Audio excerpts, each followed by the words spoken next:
नमस्कार।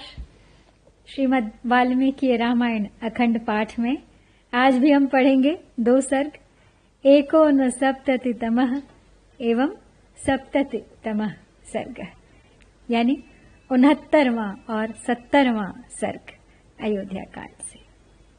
और आज इन दोनों सर्गों का कथावस्तु होगा भरत की चिंता, मित्रों द्वारा उन्हें प्रसन्न करने का प्रयास तथा उनके पूछने पर भरत का मित्रों के समक्ष अपने देखे हुए भयंकर दुस्वप्न का वर्णन करना, दूतों का भरत को उनके नाना और मामा के लिए उपहार की वस्तुएं अर्पित करना और वशिष्ठ जी का संदेश सुनाना, भरत का पिता आदि की कुशल पूछना और नाना से आज्ञा तथा उपहार की वस्तुएं पाकर शत्रुघ्न के साथ अयोध्या की ओर प्रस्थान करना। तो आइए प्रारंभ करते हैं आज का पाठ। यामेव रात्रिं ते दूताः प्रविशन्ति स्म तां पुरीं, भरतेनापितां रात्रिं स्वप्नो दृष्टोऽयं प्रियः। जुष्टामेव तु तां रात्रिं दृष्ट्वा तं स्वप्नम् अप्रियं, पुत्रो राजाधिराजस्य सुभृशं पर्यतप्यत। तप्यमानं तमाज्ञाय वयस्याः प्रियवादिनः आयासं विनयिष्यन्तः सभायां चक्रिरे कथाः। वादयन्ति तदा शान्तिं लासयन्त्यपि चापरे, नाटकान्यपरे स्माहुर्हास्यानि विविधानि च।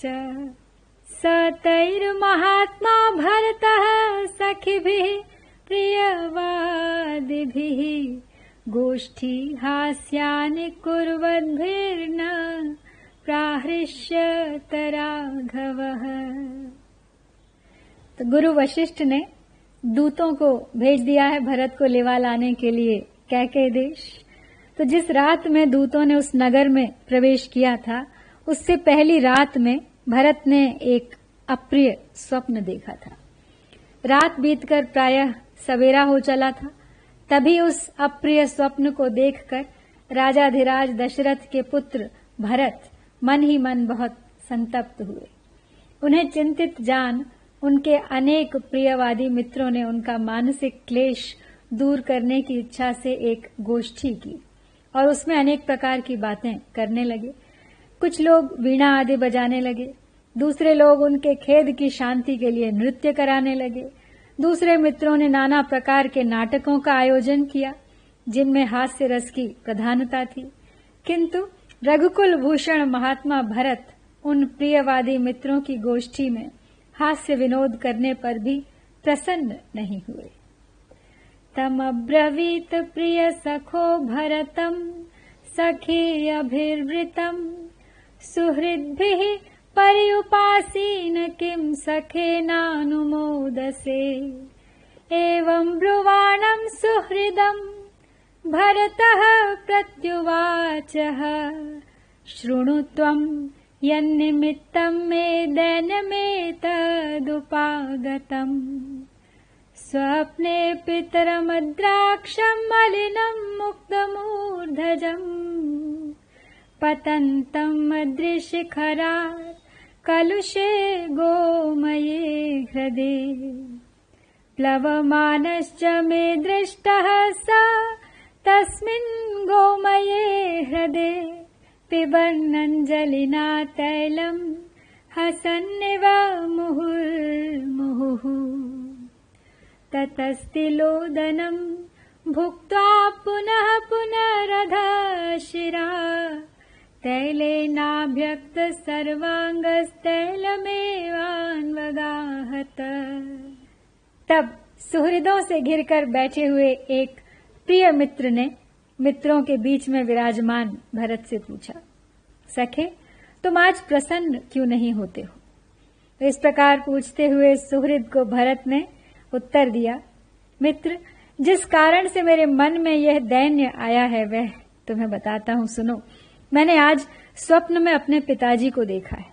उनका मुख मलिन था, बाल खुले हुए थे और वे पर्वत की चोटी से एक ऐसे गंदे गड्ढे में गिर पड़े थे जिसमें गोबर भरा हुआ था। मैंने उस गोबर के कुंड में उन्हें तैरते देखा था। वे अंजलि में तेल लेकर पी रहे थे और बारंबार हंसते हुए से प्रतीत होते थे। फिर उन्होंने तिल और भात खाया। इसके बाद उनके सारे शरीर में तेल लगाया गया और फिर वे सिर नीचे किए तेल में ही गोते लगा दिए। स्वप्ने अपि सागरम शुष्कम चंद्रम च पतितं भुवि उपरुद्धां च जगतीं तमसेव समावृताम् औपवाह्यस्य नागस्य विषाणं शकलीकृतम् सहसा चापि संशान्ता ज्वलिता जातवेदसः अवधीनां च पृथिवीं शुष्कांश्च विविधान् द्रुमान् अहं पश्यामि विध्वस्तान् सधूमांश्चैव पर्वतान् पीठे कार्ष्णायसे चैव निषण्णं कृष्णवाससं प्रहरन्ति स्म राजानं प्रमदाः कृष्णपिङ्गला त्वरमाणश्च धर्मात्मा रक्तमाल्यानुलेपनः रथेन खरयुक्तेन प्रयातो दक्षिणामुखः। तो भरत को दुखी देख उनके मित्र उनसे उसका कारण पूछ रहे हैं। तो भरत उन्हें अपने पिछली रात देखे हुए स्वप्न का वृत्तांत सुना रहे हैं। तो आगे बताते हैं वो कि स्वप्न में उन्होंने यह भी देखा कि समुद्र सूख गया है, चंद्रमा पृथ्वी पर गिर पड़ा है, सारी पृथ्वी उपद्रव से, अंधकार से आच्छादित हो गई है। महाराज की सवारी के काम में आने वाले हाथी का दांत टूक टूक हो गया है और पहले से प्रज्वलित होती हुई आग सहसा बुझ गई है। मैंने यह भी देखा है कि पृथ्वी फट गई है, नाना प्रकार के वृक्ष सूख गए हैं तथा पर्वत ढह गए हैं और उनसे धुआं निकल रहा है। काले लोहे की चौकी पर महाराज दशरथ बैठे हैं। उन्होंने काला ही वस्त्र पहन रखा है और काले एवं पिंगल वर्ण की स्त्रियां उनके ऊपर प्रहार कर रही हैं। धर्मात्मा राजा दशरथ लाल रंग के फूलों की माला पहने और लाल चंदन लगाए गधे जुते हुए रथ पर बैठकर बड़ी तेजी के साथ दक्षिण दिशा की ओर गए हैं। प्रहसन्तीव राजानं प्रमदा रक्तवासिनी प्रकर्षन्ति मया दृष्टा राक्षसी विकृतानना एवमेतन्मया दृष्टमिमां रात्रिं भयावहाम् अहं रामो अथवा राजा लक्ष्मणो वा मरिष्यति नरो यानेन यः स्वप्ने खरयुक्तेन यातिः अचिरात् तस्य धूमाग्रं चितायां सम्प्रदृश्यते एतन्निमित्तं दीनोऽहं न वचः प्रतिपूजये शुष्यतीव च मे कण्ठो न स्वस्थमिव मे मनः न पश्यामि भयस्थानं भयं चैवोपधारये भ्रष्टश्च स्वरयोगो मे छाया चापगता मम जुगुत्सुइव चात्मानं न च पश्यामि कारणम् इमां च दुःस्वप्नगतिं निशम्य हि त्वनेकरूपामवितर्कितां पुरा भयं महत्तु हृदयान्नयाति मे विचिन्त्य राजानम् अचिन्त्य दर्शनम्। तो अपने स्वप्न के वृत्तांत को आगे बढ़ाते हुए कहते हैं भरत कि लाल वस्त्र धारण करने वाली एक स्त्री जो विकराल मुख वाली राक्षसी प्रतीत होती थी, महाराज को हंसती हुई सी खींचकर लिए जा रही थी। यह दृश्य भी मेरे देखने में आया। इस प्रकार इस भयंकर रात्रि के समय मैंने यह बहुत ही बुरा स्वप्न देखा है और इसका फल यह होगा कि मैं श्री राम, राजा दशरथ अथवा लक्ष्मण इनमें से किसी एक की अवश्य मृत्यु देखूंगा। जो मनुष्य स्वप्न में गधे जुते हुए रथ से यात्रा करता दिखाई देता है, उसकी चिता का धुआं शीघ्र ही देखने में आता है। यही कारण है कि मैं दुखी हो रहा हूँ और आप लोगों की बातों का आदर नहीं कर पा रहा हूँ। मेरा गला सूखा सा जा रहा है और मन अस्वस्थ सा हो चला है। मैं भय का कोई कारण नहीं देखता तो भी भय को प्राप्त हो रहा हूँ। मेरा स्वर बदल गया है तथा मेरी कांति भी फीकी पड़ गई है। मैं आपसे घृणा सी करने लगा हूँ, परंतु इसका कारण क्या है यह मेरी समझ में नहीं आता। जिनके विषय में मैंने पहले कभी सोचा तक नहीं था, ऐसे अनेक प्रकार के दुस्वप्नों को देखकर तथा महाराज का दर्शन इस रूप में क्यों हुआ जिसकी मेरे मन में कोई कल्पना नहीं थी, यह सोच सोचकर मेरे हृदय से ये महान भयंकर भय दूर नहीं हो रहा है। तो यहाँ पर 69वां सर्ग पूरा करके बढ़ते हैं अब आगे 70वें सर्ग की ओर।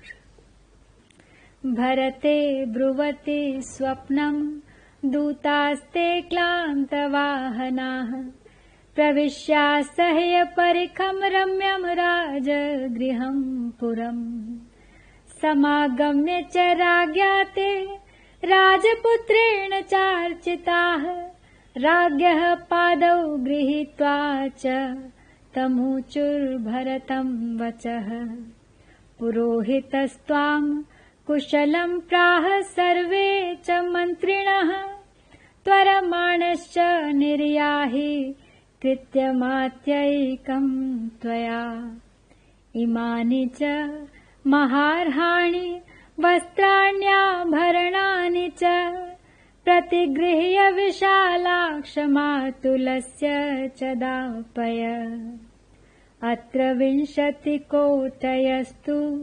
नृपतेर्मातुलस्य ते 10 कोटयस्तु सम्पूर्णास्तथैव च नृपात्मज। इस प्रकार भरत जब अपने मित्रों को स्वप्न का वृत्तांत बता रहे थे, उसी समय थके हुए वाहनों वाले वे दूत उस रमणीय राजगृहपुर में प्रविष्ट हुए, जिसकी खाई को लांघने का कष्ट शत्रुओं के लिए भी असह्य था। नगर में आकर वे दूत केकय देश के राजा और राजकुमार से मिले तथा उन दोनों ने भी उनका सत्कार किया। फिर वे भावी राजा भरत के चरणों का स्पर्श करके उनसे इस प्रकार बोले, कुमार, पुरोहित जी तथा समस्त मंत्रियों ने आपसे कुशल मंगल कहा है। अब आप यहाँ से शीघ्र चलिए। अयोध्या में आपसे अत्यंत आवश्यक कार्य है। विशाल नेत्रों वाले राजकुमार, ये बहुमूल्य वस्त्र और आभूषण आप स्वयं भी ग्रहण कीजिए और अपने मामा को भी दीजिए। राजकुमार, यहाँ जो बहुमूल्य सामग्री लाई गई है, इसमें 20 करोड़ की लागत का सामान आपके नाना केकय नरेश के लिए है और पूरे 10 करोड़ की लागत का सामान आपके मामा के लिए है।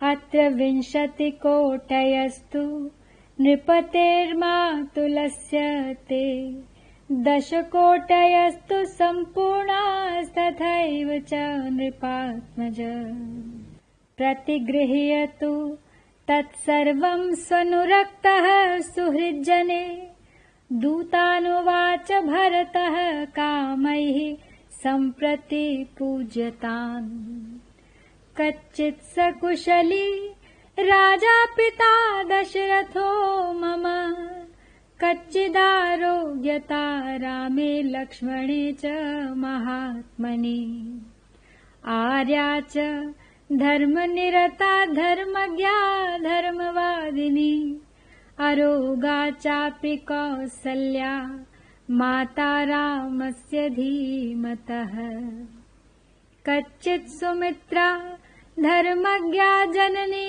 लक्ष्मणस्य या शत्रुघ्नस्य च वीरस्य अरोगा चापि मध्यमा आत्मकामा सदा चण्डी क्रोधना प्राज्ञमानिनी अरोगा चापि मे माता कैकेयी किमुवाचः।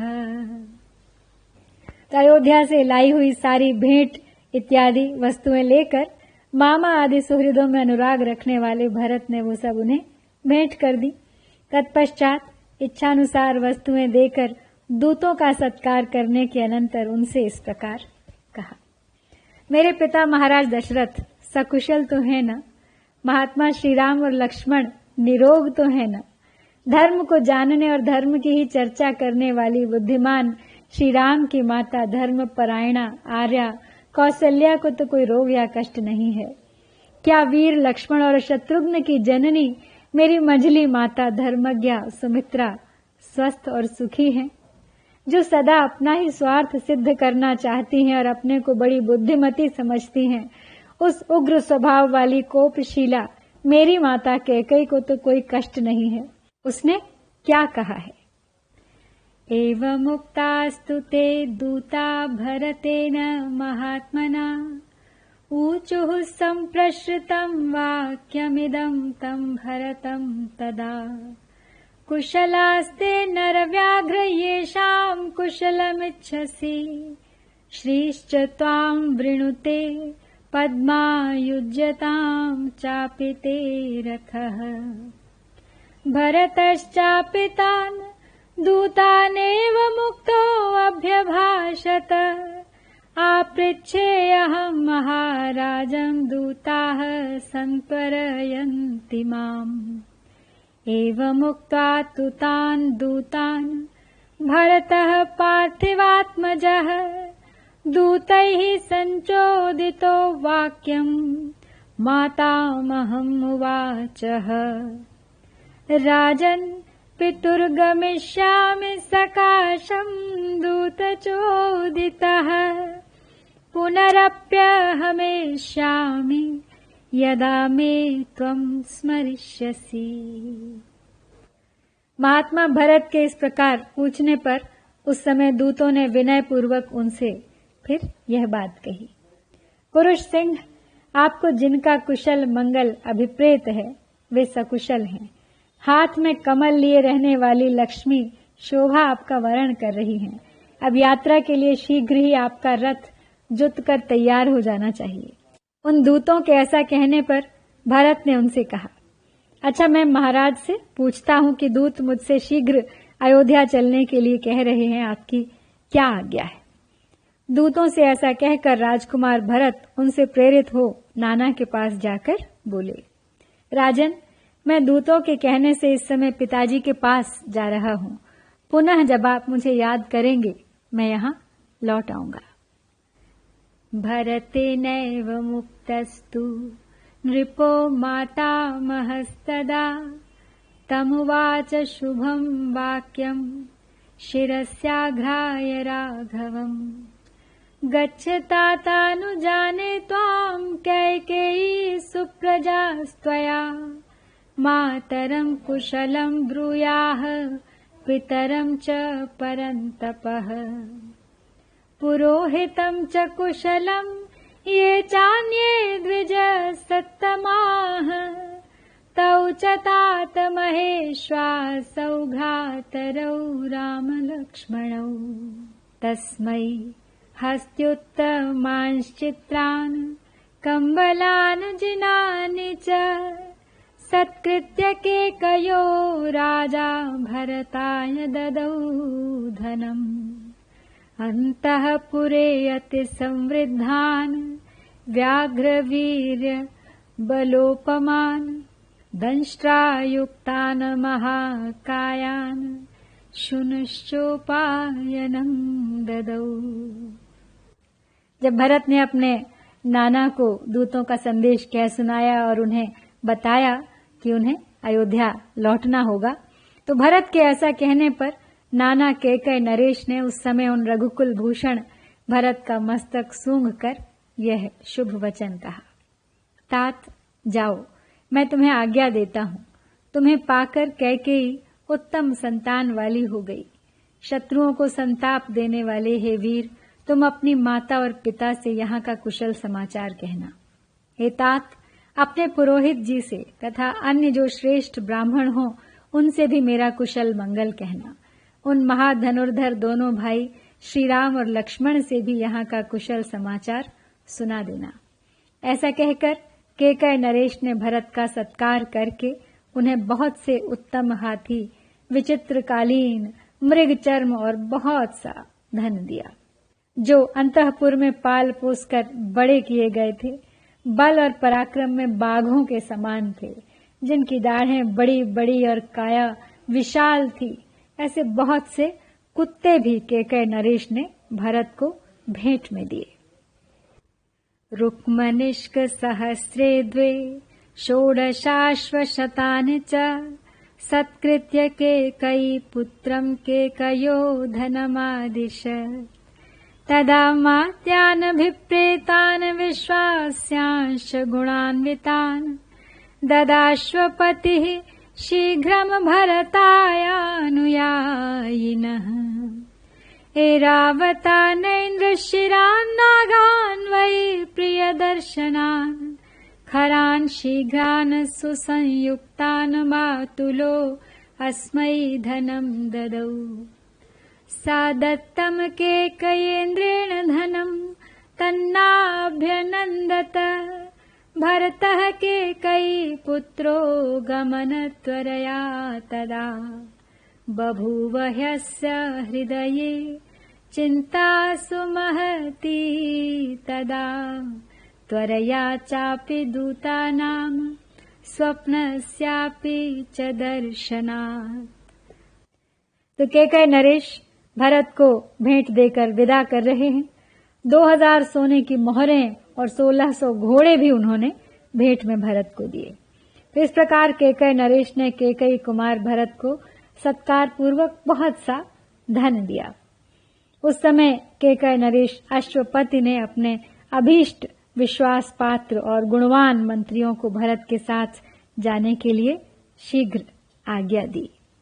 भरत के मामा ने उन्हें उपहार में दिए जाने वाले फल के रूप में इरावान पर्वत और इंद्रशिर नामक स्थान के आसपास उत्पन्न होने वाले बहुत से सुंदर सुंदर हाथी तथा तेज चलने वाले सुशिक्षित खच्चर दिए।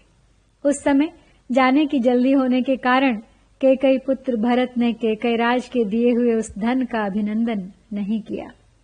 उस अवसर पर उनके हृदय में बड़ी भारी चिंता हो रही थी और उसके दो कारण थे। एक तो दूत वहां से चलने की जल्दी कर रहे थे, दूसरे उन्हें उस दुस्वप्न का दर्शन भी हुआ था। स स्ववेश्माभ्यतिक्रम्य नरनागाश्व संकुलम् प्रपेदे सुमहत् श्रीमान् राजमार्गम् अनुत्तमम्। अभ्यतीत्य ततो पश्यदन्तः पुरमनुत्तमम्। ततस्तद्भरतः श्रीमाना विवेशा निवारितः। स मातामहमापृच्छ्य मातुलम् च युधाजितम्।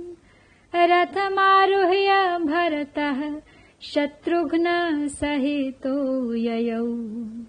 रथान् मण्डलचक्रांश योजयित्वा परः शतम्।